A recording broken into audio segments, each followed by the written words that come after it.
नमः परमहंसास्वादित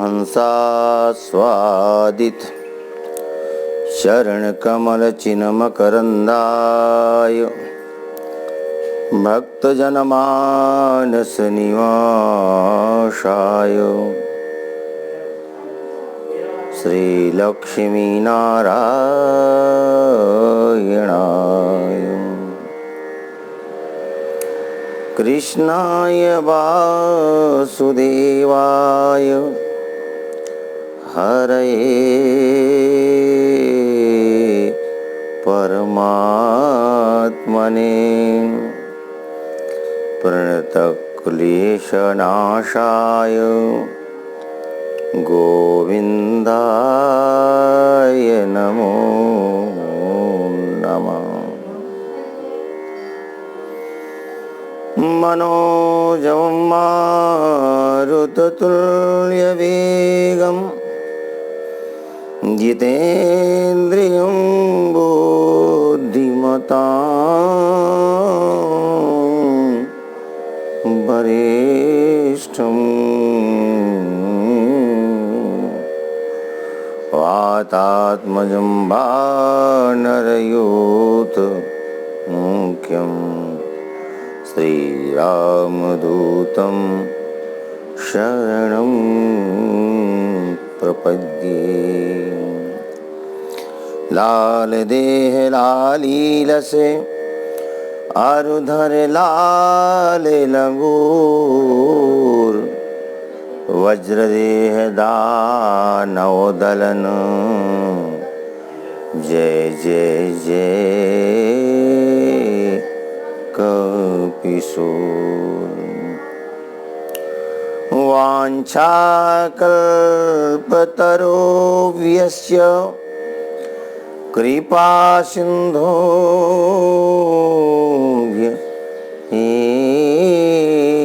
च पतितानां पावनेभ्यो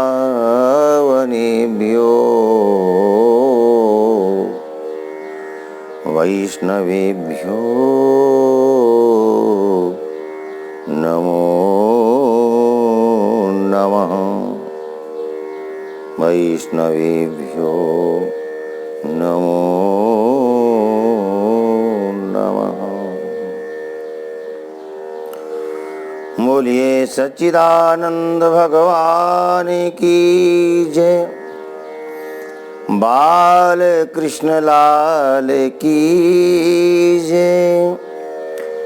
राधा रानी सरकार की जय। हनुमान जी महाराज की जय। सद्गुरुदेव भगवान की जय।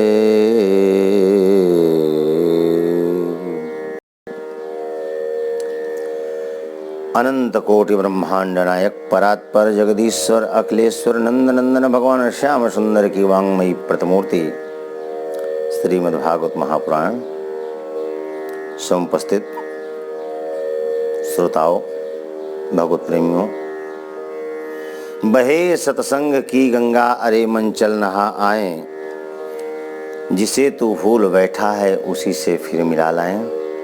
आइए 2 बार राधा नाम स्मरण करते हैं, पश्चात कथा गंगा में अवगाहन करके जीवन को धन्य बनाएंगे, पावन बनाएंगे, पुनीत बनाएंगे।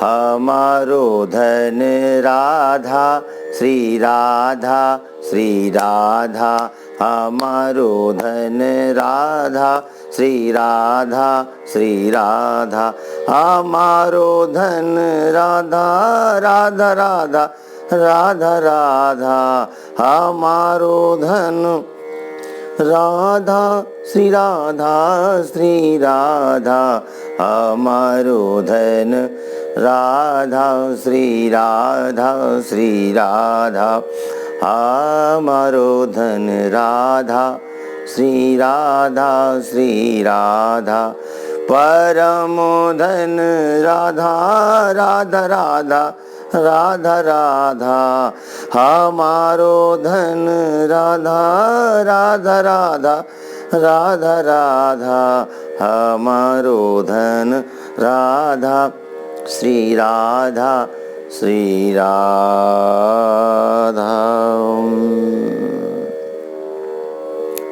बोलिए सच्चिदानंद भगवान की जय। आइए कथा का जो क्रम है हमारा, जहाँ पर विश्राम दिया है, आइए कथा को गति देते हैं। कल चर्चा चल रही थी पावन तीर्थ नैमिषारण्य में। पुराणों के वक्ता श्री सूत जी महाराज का पदार्पण हो चुका है। उपस्थित 88,000 शौनकाद ऋषियों ने उठ करके उनका स्वागत किया है, पाद प्रक्षालन किया है, हस्त प्रक्षालन कराया, मुख प्रक्षालन कराया है, बैठने के लिए सुंदर आसन प्रदान किया है। यही धर्म है,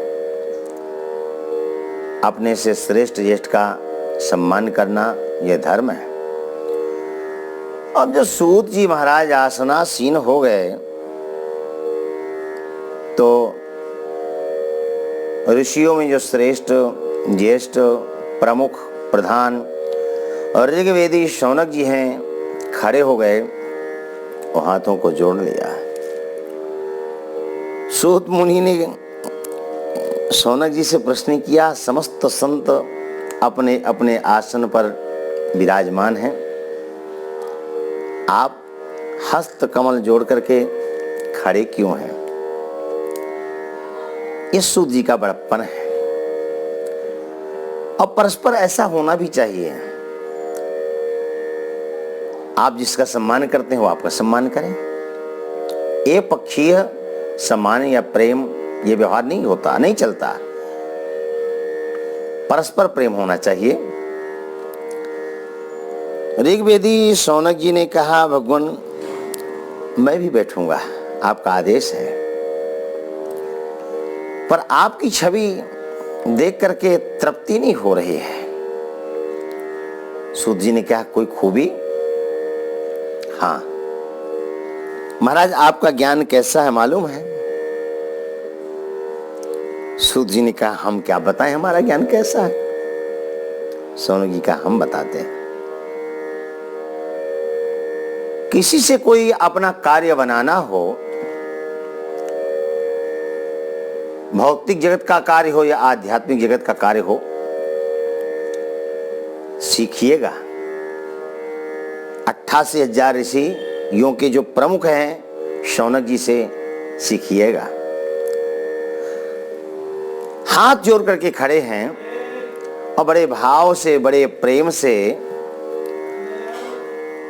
बड़े भाव से शौनक जी महाराज ने कहा, महाराज आपका ज्ञान कैसा मालूम है?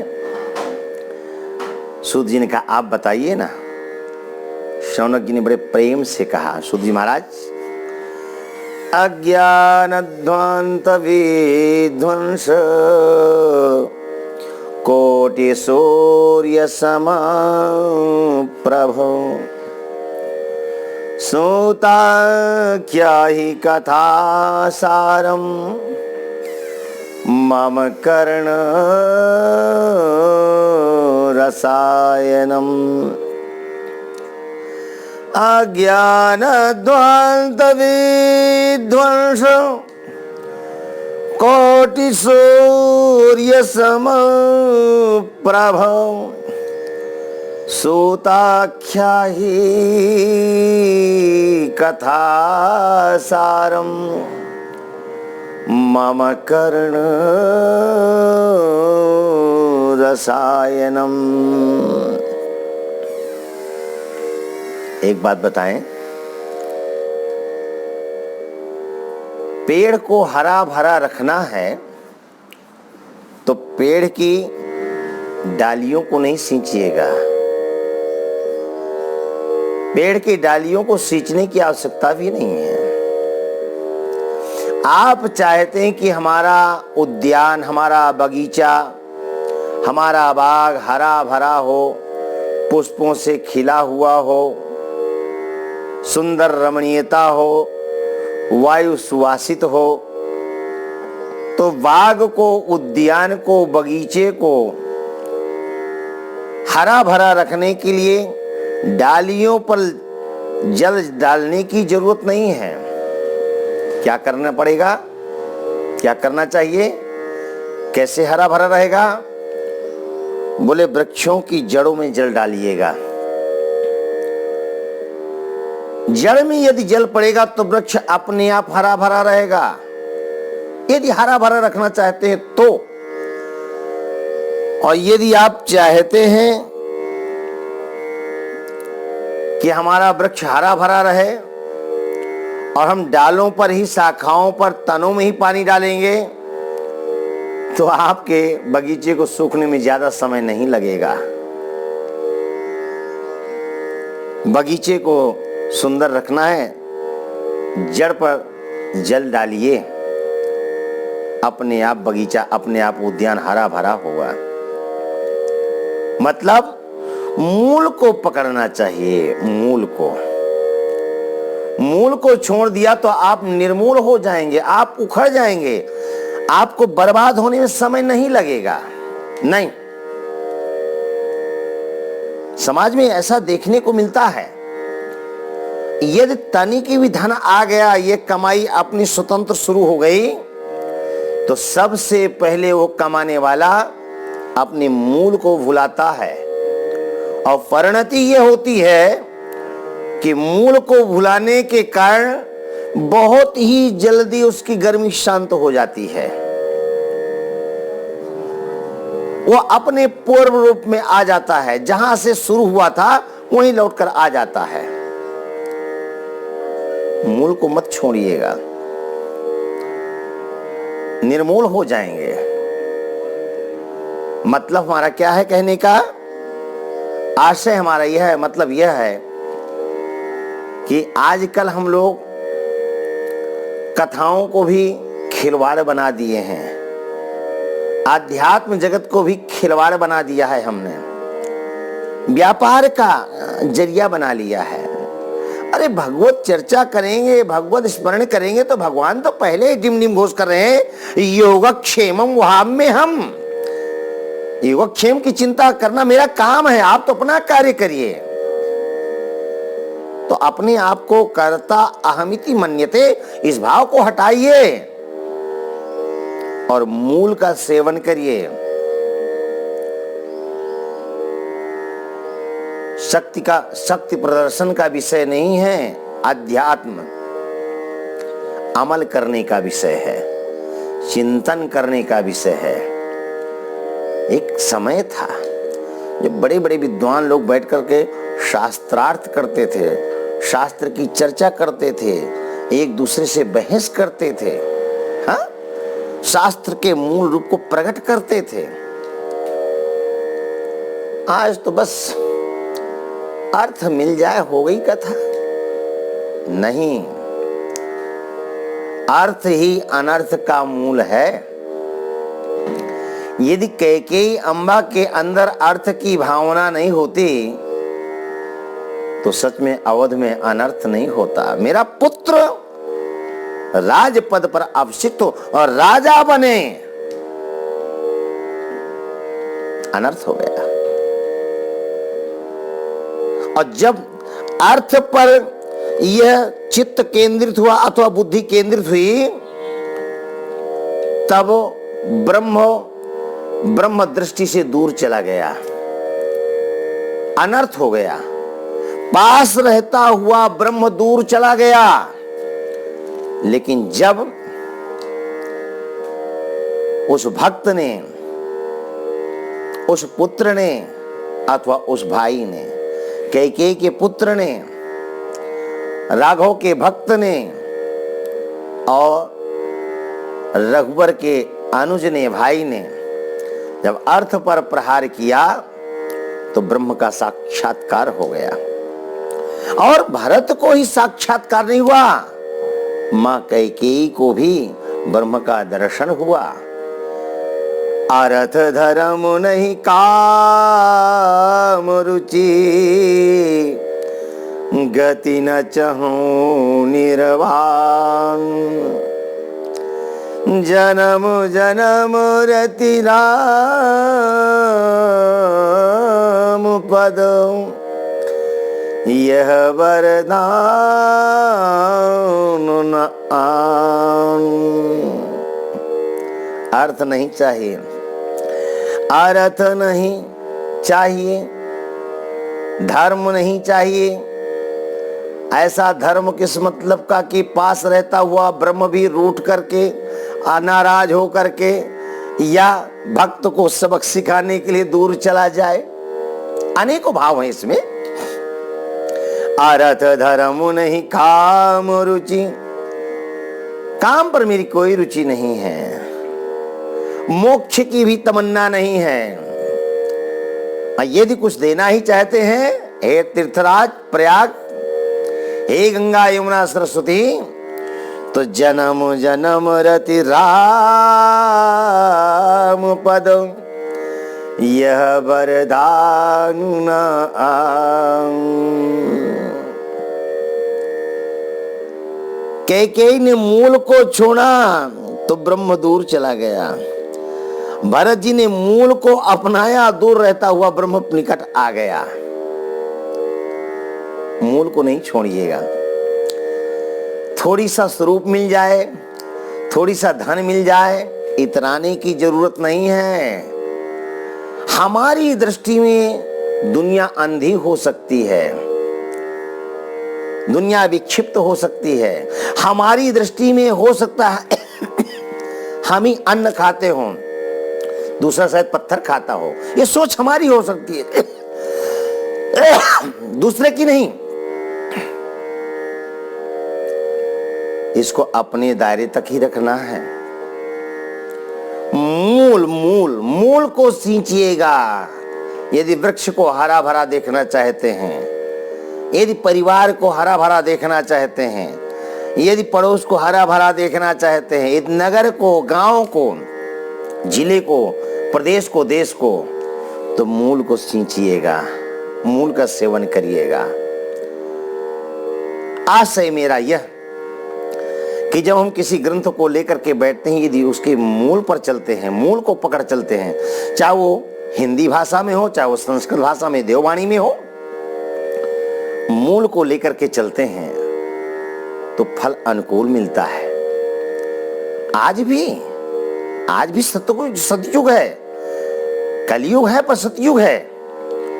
जब हम परमात्मा का चिंतन करते हैं वो सतयुग होता है। प्रातः काल की बेला सतयुग है। जब हम यज्ञ यागादि की चर्चा करते हैं, धर्म की चर्चा करते हैं, तब त्रेता हो जाता है।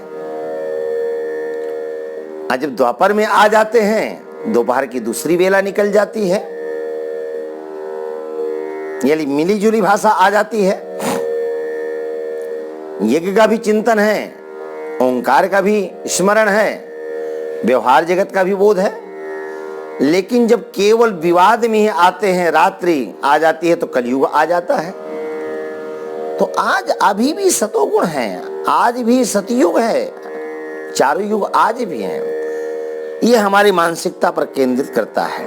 कितने ऐसे संत हैं, उनसे पूछा जाए कि कौन सा युग चल रहा है, तो यही नहीं बता पाएंगे कौन सा युग चल रहा है। क्यों? वो हमेशा ही सतयुग में जीते हैं, भगवान नाम का स्मरण करते हैं। वो कहते हैं जब भजन हो वही सतयुग है, और जब भगवान भजन से रहित हो जाएं, जब भजन से रहित हो जाएं तभी कलयुग है। चार युग आज भी अभी भी वर्तमान है। मूल को पकड़कर चलें। आज भी नवरात्रि, चाहे वो कुंवर की नवरात्रि हो, चाहे वो चैत्र की हो, चाहे वो माघ की हो, चाहे वो आषाढ़ की हो, 4 नवरात्रियां होती हैं। 2 नवरात्रियां चैत्र और कुंवर की लोग प्रायः शक्ति की उपासना करते हैं, और जो राघव से प्रेम करते हैं वो रामचरितमानस का पाठ करते हैं, क्या लयबद्ध स्वरबद्ध होकर के गायन करते हैं।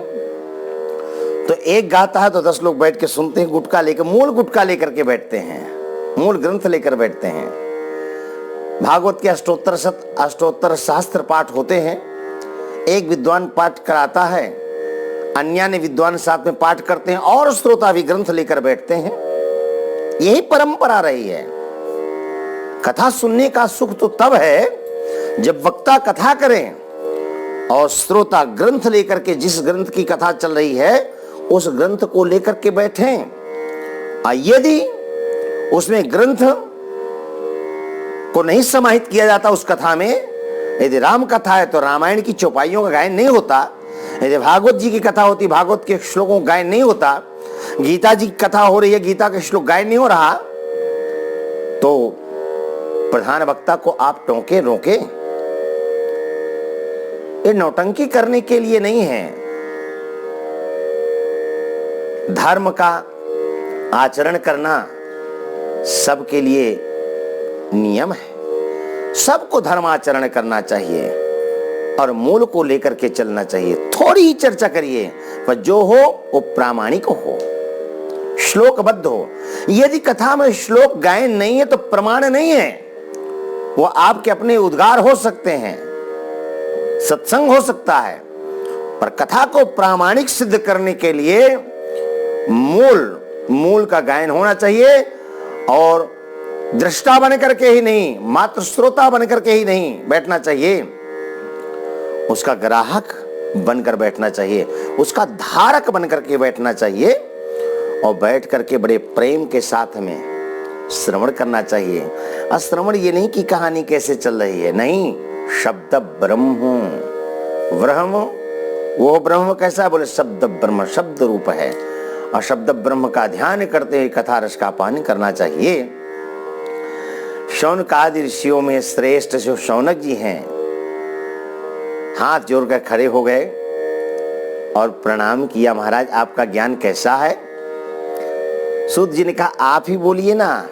तो शौनक जी ने कहा अज्ञान ध्वांत विध्वंस कोटि सूर्य सम प्रभ सुताख्यायि कथा सारम मम कर्ण रसायनम मम कर्ण रसायनम। हे शौनक जी महाराज, आप हाथ जोड़कर खड़े हैं। शौनक जी ने कहा मैं हाथ जोड़कर खड़ा तो हूं पर निवेदन भी तो कर रहा हूं। सूत जी ने कहा हाँ बोलिए, आप कुछ कह रहे हैं, हाँ आप सुने ना। तो शौनक जी ने कहा सूत जी महाराज आपका ज्ञान कैसा है। सूत जी ने कहा हमने कहा ना आप बताइए। शौनक जी ने कहा आपका ज्ञान अज्ञान अंधकार को नष्ट करने के लिए, मतलब अज्ञान रूपी अंधकार को नष्ट करने के लिए करोड़ों करोड़ों सूर्यों के समान है, भास्करों के समान है। हे सूत जी महाराज आख्यायि कहिए। बोले क्या कहें। कथा सारम, कथा के सार कहिए। इन कर्ण कुहरों को रुचिकर लगे मम कर्ण रसायनम, ऐसी सार गर्भित कथा, भगवान की ललित कथाओं से ओतप्रोत आप कथा कहें जो सार से भरी हुई हो, सार ही सार गर्भित हो। कथा सारम, कथा सार को कहिए। भक्ति ज्ञान वैराग के द्वारा महान विवेक की वृद्धि कैसे होती है। और देखो ना, माया से छुटकारा पाना बहुत कठिन है। विष्णोर माया भगवती यया सम्मोहितम जगत माया मोह निरासस्य वैष्णवै क्रियते कथम। माया से छुटकारा, अंधकार से छुटकारा पाना, मोह से छुटकारा पाना बहुत कठिन है। भगवान अतिशय प्रबल देव तव माया। बाबा तुलसी लिखते हैं अतिशय प्रबल देव तव माया, छूटई राम करहूँ जविदाया, छूटई राम करहूँ जबदाया, छूटई राम करहूँ जबदाया, अतिशय प्रबल देवो। भगवान की माया बड़ी बलवती है, छुटकारा पाना कठिन है। संत जन अपना छुटकारा, भगवत भक्त अपना छुटकारा कैसे पाते हैं? जीव प्रायः आश्रय भाव को, इस कलयुग में प्रायः जीव आश्रय भाव को प्राप्त हो रहा है, नाना प्रकार के क्लेशों से, दुखों से आक्रांत है। ऐसा कोई साधन बताइए जो पवित्र करने वालों में भी पवित्र हो, साधनों में भी वो श्रेष्ठ साधन जो पवित्रता तो देता हो पर उससे भी कोई पवित्र, जो पवित्रों को भी पवित्र करता है, ऐसा कोई साधन और कृष्ण प्राप्ति का मुख्य हेतु भी हो, भगवान कृष्ण की प्रसन्नता का मुख्य कारण भी हो। आप कहेंगे यह बात आपको चिंतामणि से कहना चाहिए, पारसमणि से कहना चाहिए। तो भगवान पारसमणि क्या दे सकती है? चिंतामणिर्लोक सुखम सुरदुः स्वर्ग संपदम, प्रयच्छति गुरुः प्रीतो वैकुंठम योगी दुर्लभम। चिंतामणि क्या दे सकती है? केवल यही लौकिक संपदा, और उसके पास कुछ है नहीं, क्या देगी? आप कहेंगे स्वर्ग वृक्ष के पास जाकर के, कल्प वृक्ष के पास जाकर के कुछ याचना करनी चाहिए। बोले वो क्या दे सकता है स्वर्गीय संपदा? इसके पास, उसके पास भी कुछ नहीं है। पर हमने सुना है प्रयच्छति गुरु प्रीतो वैकुंठम योगी दुर्लभम। जो पारसमणि नहीं दे सकती, जो स्वर्ग का कल्प वृक्ष नहीं दे सकता, वह पूज्य गुरु श्रेष्ठ दे देते हैं। गुरु प्रसन्न हो जाएं तो योगियों का दुर्लभ नित्य वैकुंठ प्रदान कर देते हैं। कौन सा वैकुंठ? बोले यद गत्वा न निवर्तन्ते तद्धाम परमं मम। सूत मुनि का हृदय गदगद हो गया। हे शौनकादृश्यो, मैंने देख लिया माधव के चरणों के प्रति, गोविंद के चरणों के प्रति आपके हृदय में सच्ची प्रीति है। आपने क्या कहा? कथा सारम, कथा के सार को सुनाइए। तो सर्व सिद्धांत निष्पन्नम संसार भय नाशनम, सर्व सिद्धांत निष्पन्नम संसार भय नाशनम, संसार भयनाशनम।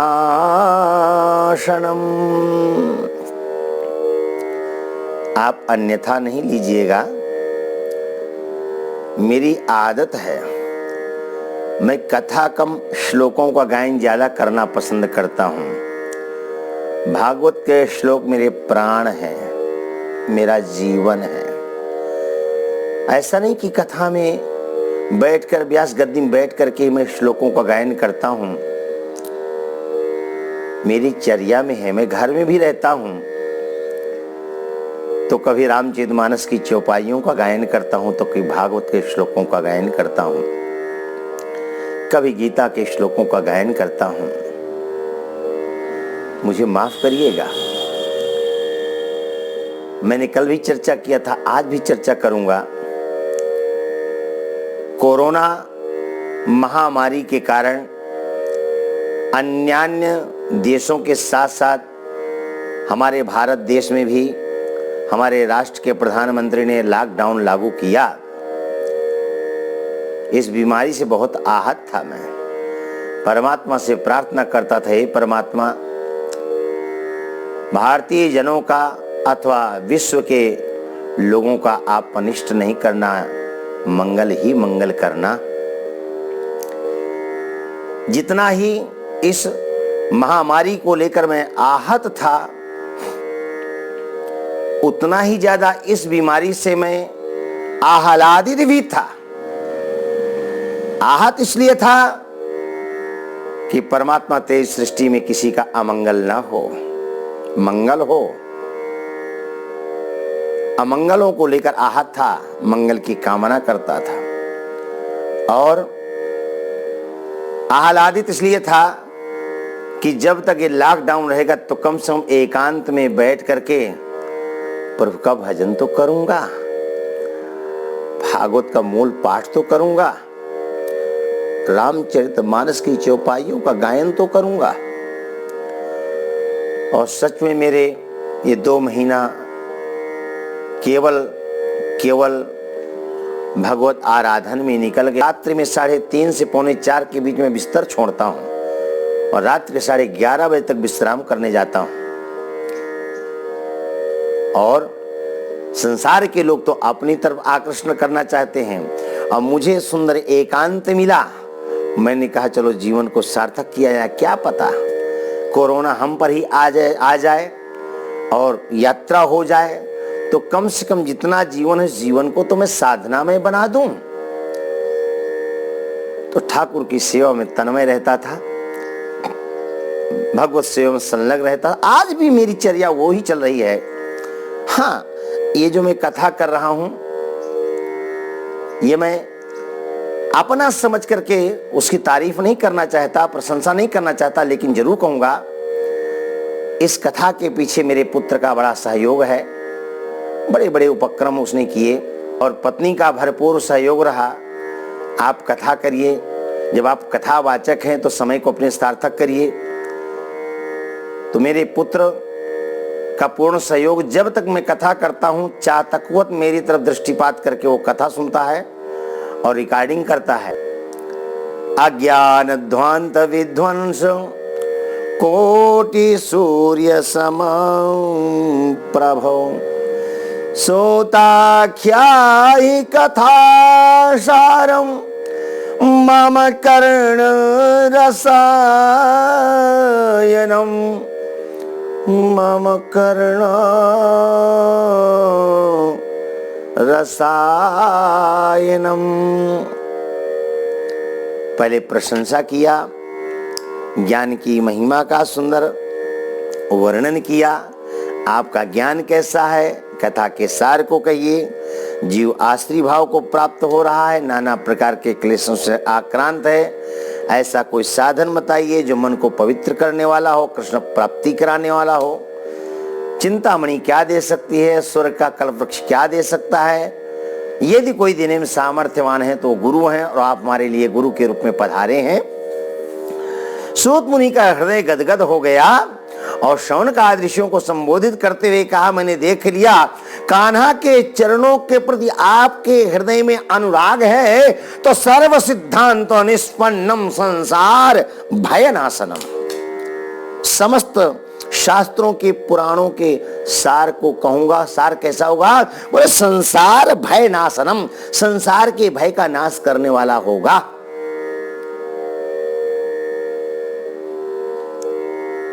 प्रशंसा करने से कुछ मिलता है। मीठी वाणी बोलिए मन का आपा खोए, औरों को शीतल करे आप शीतल हो। शौनक जी ने तारीफ क्या किया, दही क्या जमाया। महाराज सूत मुनि ने मक्खन विलो करके रख दिया। प्रसन्नता प्रसन्नता, तारीफ किया। आप कहिए कथा सारम, सार कहिए, तो ये नहीं कहा कि मैं भागवत का सार पिला दूंगा या गीता का सार पिला दूंगा। सर्व सिद्धांत निष्पन्नम संसार भयनाशनम, समस्त शास्त्रों पुराणों का सार आपको पिलाऊंगा। कैसा होगा? बोले संसार भयनाशनम, संसार के भय का नाश करने वाला होगा। ऐसा लगता है कि सूत मुनि की जिह्वा में साक्षात राघवेंद्र सरकार आकर के बैठ गए। राघवेंद्र भी कहते हैं सकृदेव प्रपन्नाय तवास्मीति च याचते अभयम सर्वभूतेभ्यो ददात मे तद्व्रतम मम।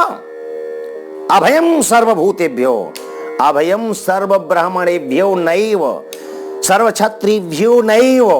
बोले क्या? अभयम सर्वभूतेभ्यो, अभयम सर्वभूतेभ्यो। प्राणी मात्र से मैं अभय कर देता हूं जो मेरी शरण में आ जाता है। सर्व सिद्धांत निष्पन्नम, सर्व सिद्धांत निष्पन्नम संसार भयनाशनम। कैसा होगा यह सार सिद्धांत?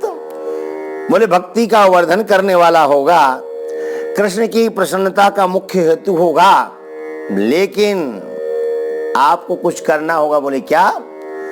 तदहम ते विधास्य, मैं कहूंगा तो सही उस सार को, पर सावधानतया शृणु, सावधानतया शृणु। मैं कहूंगा तो सही उस सार को, पर आप सबको सावधान होकर के सुनना होगा। अच्छा एक बात बताएं, कथा ही नहीं, लोक व्यवहार में भी कोई वार्ता चल रही हो तो एक दूसरे की वार्ता को सावधानी के साथ ही सुनना चाहिए। और जब तक अगले की वार्ता पूरी ना हो जाए तब तक बीच में बोलना नहीं चाहिए, क्योंकि हो सकता है उसके कहने का भाव कुछ और हो और आपने कह दिया नहीं नहीं हम समझ गए। अरे क्या समझ गए? अभी वो कहे तो पाया नहीं, और आप कैसे त्रिकाल लग गए जो आप समझ गए?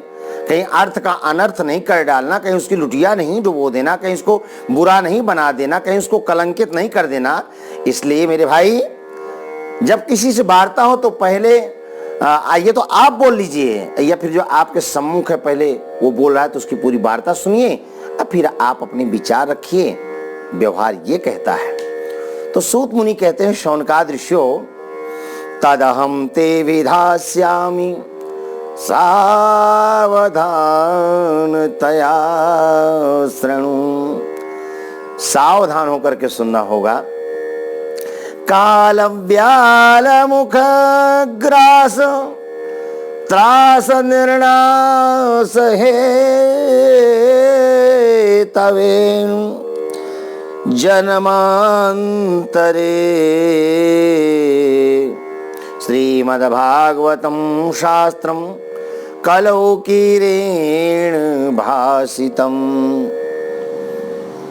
कालव्यालमुखग्रास त्रास निर्णास तवे श्रीमद्भागवतं शास्त्रं कलौकीरेण भासितम्। कलौकीरेण भासितम्। शौनकादृश्यो, काल रूपी सर्प, ये काल रूपी सर्प हर क्षण हर पर हमको नष्ट कर रहा है।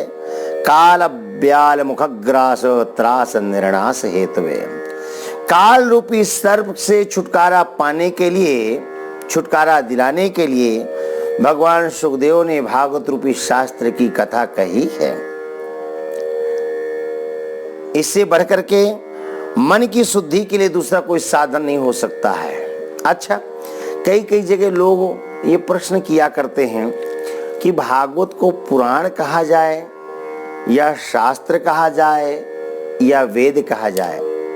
भागवत तो पुराणों में है, पुराण है, शास्त्र कैसे कह देंगे?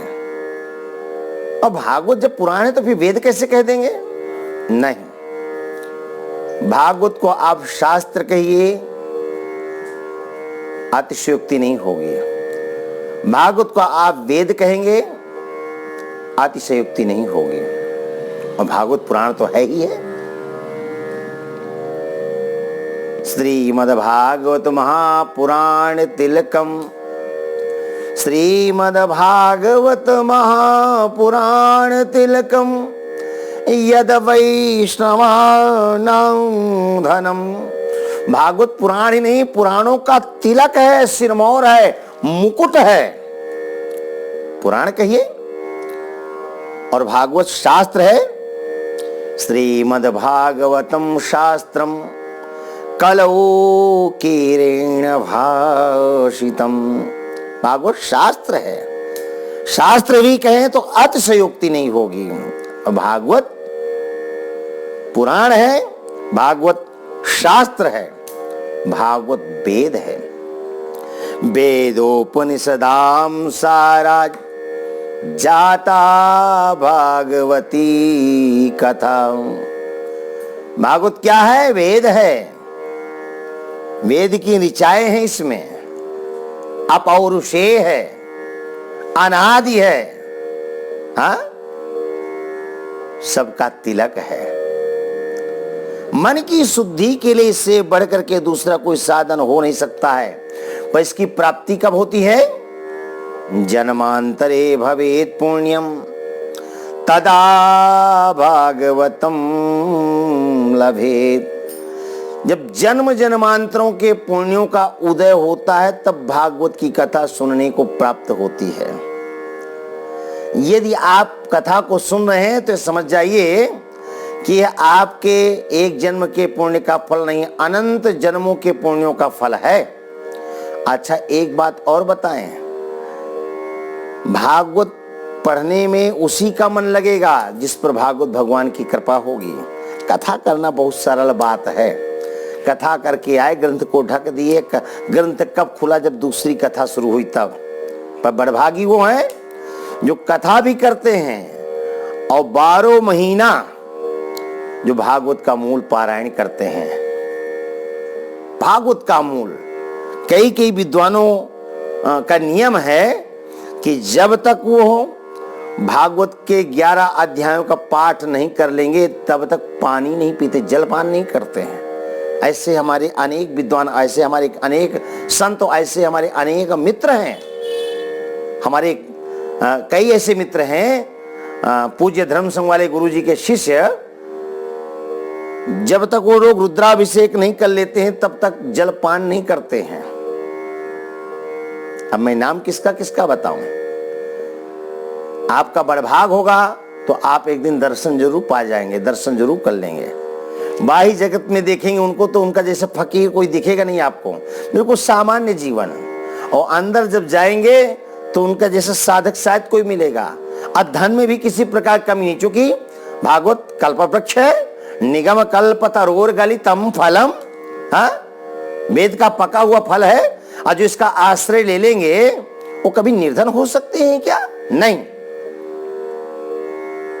श्रीमद्भागवतम शास्त्रम, श्रीमद्भागवतम शास्त्रम कलौकीरेण भासितम एतस्माद् परं किंचिन मना शुद्ध्यै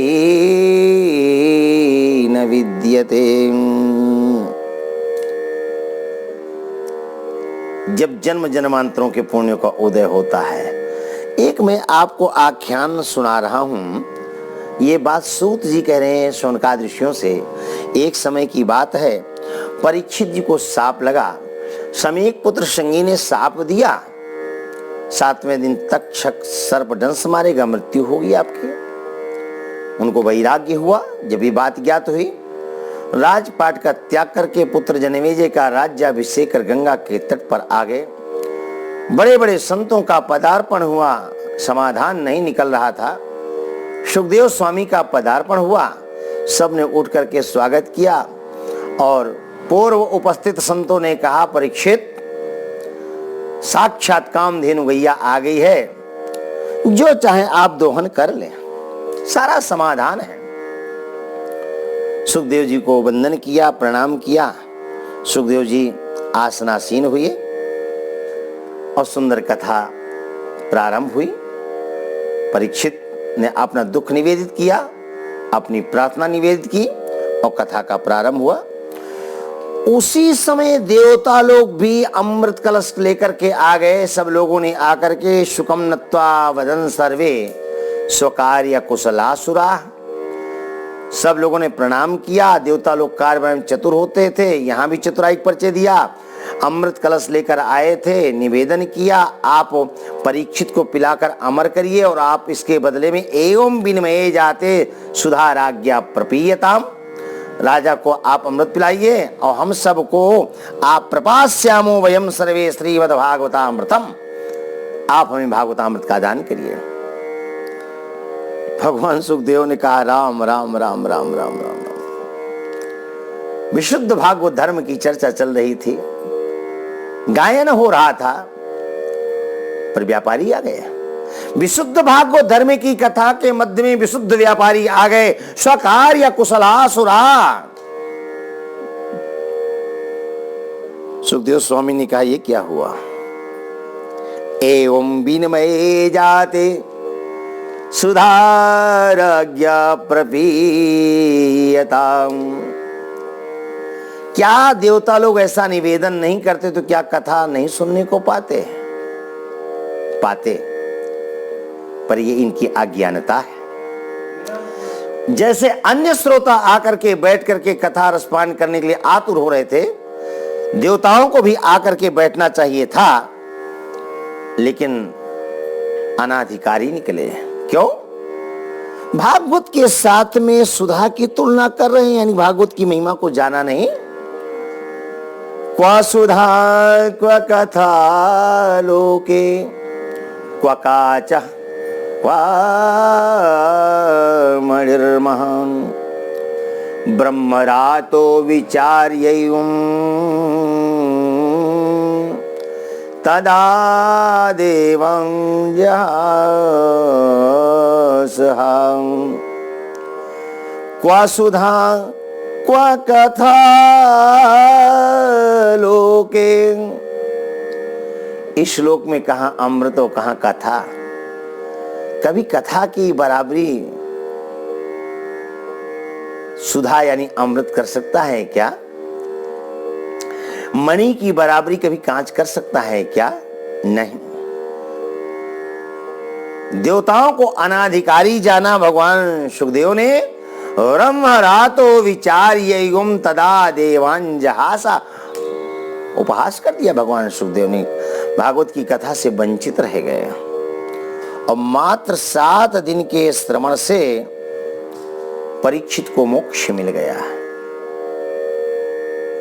मात्र 7 दिन के श्रवण से समर्पित और समर्पण भाव से कथा रस का पान किया तो राज्ञो मोक्षम तदा वीक्ष पुरादाता विविस्मितः।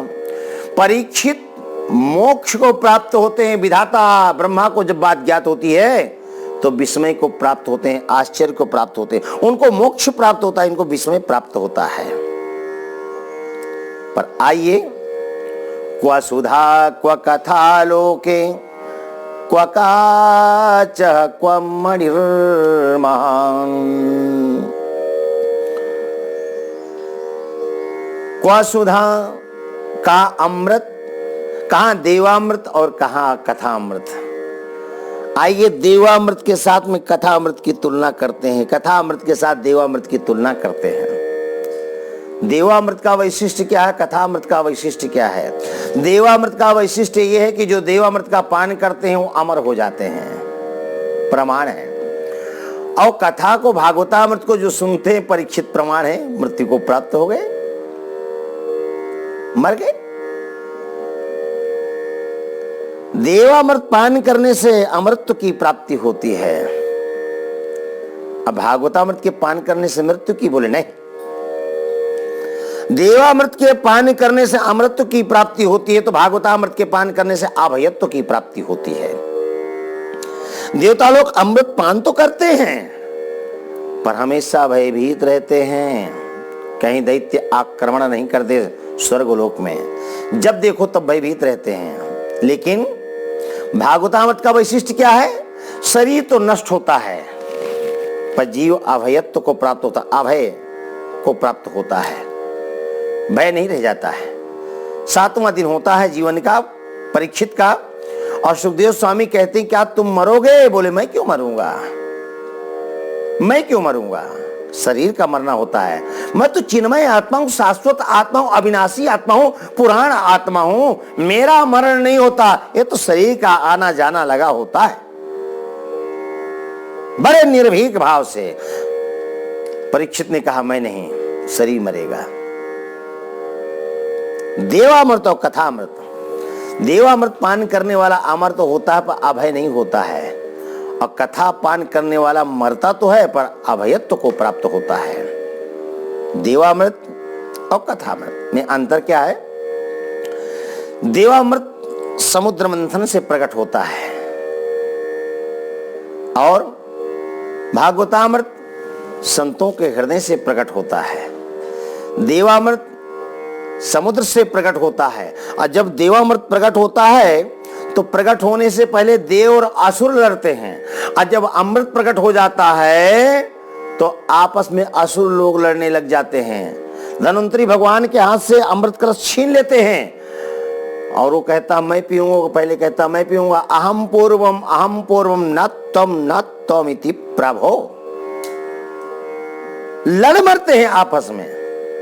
तो जहां पर देवामृत है वहां पर परस्पर विरोधाभास है, परस्पर विवाद है। लेकिन जहां पर भागवतामृत की कथा होती है, जहां पर भागवतामृत है वहां पर शांति होती है। हजारों लोग होते हैं श्रोता, सुई गिरा दो तो आवाज आ जाएगी, क्योंकि भागवतामृत है। जहां भागवतामृत है वहां शांति है, जहां पर देवामृत है वहां पर अशांति है, जहां पर देवामृत है वहां पर विरोध है, और जहां पर भागवतामृत है वहां पर आराधन है, वहां पर भगवान की सेवा है, पूजा है।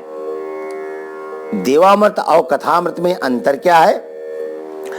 देवामृत समुद्र से प्रकट होता है और भागवतामृत संतों के हृदय से प्रकट होता है। अच्छा एक बात है, जहां देवामृत प्रकट होता है वहां भगवान को भी कपट करना पड़ता है, वहां भगवान भी कपटी हो जाते हैं। जो भगवान बार बार डिम डिमोस कहते हैं, निर्मल मन जन सो मोहि पावा, मोहि कपट छल छिद्र न भावा। जहां पर देवामृत प्रकट होता हो परमात्मा को कपटी बनना पड़ता है। यो सिद्ध रूपम अनिर्देश्यम दधार परमाद्भुतम, भागवत का 8वां स्कंद देखिए। भगवान को कपट करना पड़ा। कपट नहीं करते, कपट से मोहिनी रूप धारण नहीं करते, विश्व मोहिनी रूप में नहीं आते तो देवता लोग अमृत से वंचित ही रह जाते। भगवान को कपट करना पड़ा, भगवान स्वयं कपटी हो जाते हैं। ये देवामृत का वैशिष्ट है। अब भागवतामृत का वैशिष्ट क्या है? बोले जहां पर भागवतामृत प्रकट होता है वहां कपटी जीव भी निष्कपट हो जाता है। निर्मल मन जन सो मोहि पावा, मोहि कपट छल छिद्र न भावा, मोहि कपट छल छिद्र न भावा। यह देवामृत और भागवतामृत का वैशिष्ट। मात्र 7 दिन के श्रवण से परीक्षित को मोक्ष प्राप्त हुआ। ब्रह्मा जी ने जाना, आश्चर्य हुआ। अपने सत्य लोक में, सत्य के तराजू में जब यह सुनकर आश्चर्य हुआ तो एक पलड़े में श्रीमद् भागवत को रखा, दूसरे पलड़े में 17 पुराण, 4 वेद, 6 शास्त्र, 99 साधनाओं, उपासनाओं को रखा। तो क्या इन सब के रखने के पश्चात भागवत का पलड़ा हल्का पड़ा? बोले नहीं। अपनी गरिमा, गौरव, महिमा के कारण भागवत का पलड़ा भारी रहा, टस से मस नहीं हुआ, तिल के समान भी ऊपर नहीं उठ सका। इस महद आश्चर्य को देख करके ब्रह्मा जी को ही नहीं उपस्थित संतों को भी आश्चर्य हुआ। और जिन संतों ने देखा था उन्होंने कहा जो कलयुग में इसका पाठ करेंगे, पठन करेंगे, श्रवण करेंगे, उपदेश करेंगे, उन सब को इंटरनेशनल मुक्तिदाता का प्रमाण पत्र दे दिया, यानी मिल गया, जो भागवत को पढ़ेंगे, सुनेंगे और अनुसरण करेंगे। यद्यपि देवर्षि नारद ब्रह्मा जी के मुख से पूर्व ही भागवतामृत का पान कर चुके थे, पर विधि विधान के साथ तो कुमार भाइयों के सुनने का सौभाग्य मिला। बड़े ही विधि विधान के साथ श्रवण किया। शौनकादि ऋषियों ने कहा, ऋषि श्रेष्ठ, ये जरूरी नहीं कि जो आप कहें उसको हम आंख बंद करके कान में उंगली देकर सुनते ही रहें, नहीं, ये बात गले नहीं उतरी। आपने कहा विधि विधान के साथ में कथा का श्रवण किया कुमार भाइयों के मुख से। अरे जो संत एक जगह ठहर नहीं सकता, एक जगह रुक नहीं सकता, उस सप्त दिवस पर्यंत बैठकर कथा रस का पान कैसे किया होगा, कैसे करेगा? क्योंकि साप लगा है दक्ष का।